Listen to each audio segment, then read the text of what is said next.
台北市有民众伫咧面册参加理财册的抽奖活动，就是家己抽奖，说是互诈骗集团加入通讯软体赖的群组，无摕到册，佫互人诈骗50万。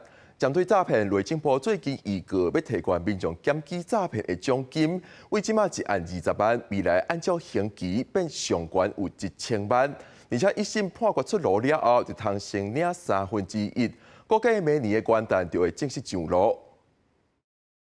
诈骗集团利用担任车手，穿普小衫的查某人就出现，埋伏警力冲起哩，对方一时唔知要安怎，经过警员一番解释，这才意识到出大代志啊！替人收的钱都是诈骗的差拿钱，变做面高车手，恐依法依上。民众报案称于脸书上建议抽奖证书的贴文，后续接获客服来讯称中奖。 但此未收到书籍。被害人受骗的都是中奖诈骗，不法集团以抽奖送册开始讲骗，各种人又到来群组洗脑鼓吹投资，最后理财册无摕到，颠倒损失50万。也有跟老板的传的讯息吗？诈欺成员掠袂完，话术个一直进化。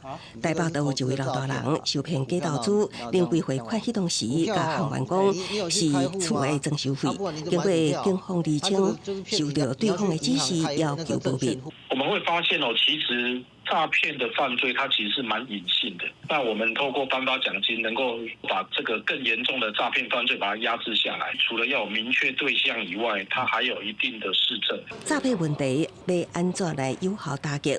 今嘛内政部也有告提悬民众诈骗检举奖金，本来无分情节拢总20万，将来只要被告封判15年以上的刑期，检举人就会当摕到250万起跳相关1000万的奖金。上紧伫一审判决了后，就会当先摕到其中的1/3。就是可能会有更多的动力去大家促使这一份生意吧。